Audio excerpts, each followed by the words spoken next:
suckers! What do you get when you're called to be notified that you have no friends here?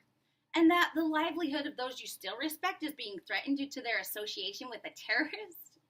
You get really fucking angry. A symptom of PTSD. What I like to call post-traumatic stupid disorder.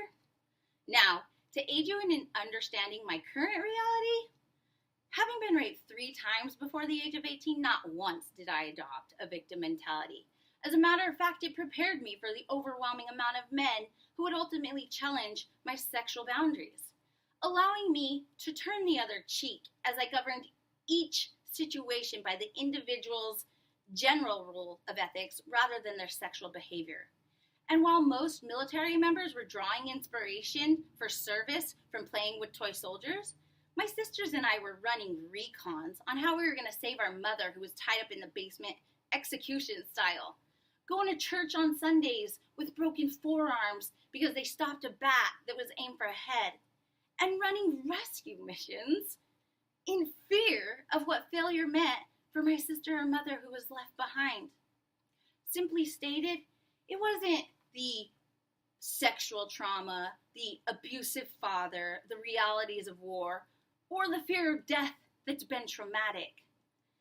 Do you remember when I literally asked you to remove the noose that I had placed around my neck? And not only did you tighten that rope, you went and got reinforcements to tie bricks to my ankles to ensure that when you pushed me off that cliff, if the rope broke, I would still drown.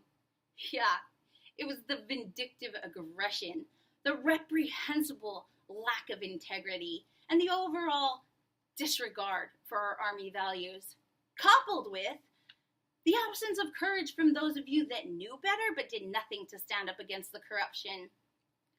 That's what destroyed any notion of I will never leave a fallen comrade. Our warrior ethos. You violated our code of ethics, then you threw me out to the wolves to fend for myself. But hey, who was stupid enough to think that those values would protect her from a betrayal that would destroy anyone's trust? It kind of reminds me of a significant American pastime or history that we all too often forget to acknowledge. How it was the relentless inner humanity of the Native Americans who saved the Pilgrims when they came over to the New World. How knowing that for the natives it meant slavery, robbery, and overall genocide, seems to me like persecution has just manifested itself in another form. Well, here's another indigenous lesson that I find great faith in and is deserving of recognition.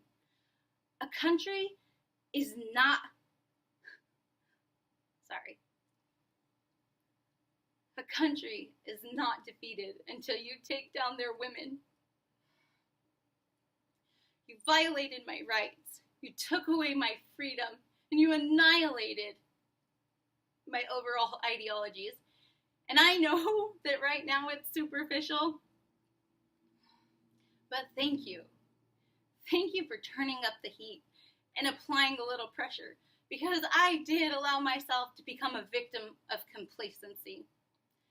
Just don't think that you're going to come out swinging at me and I'm not going to hit you back, because what I am most thankful for is that survival has never been an option. For me, it's been a way of life.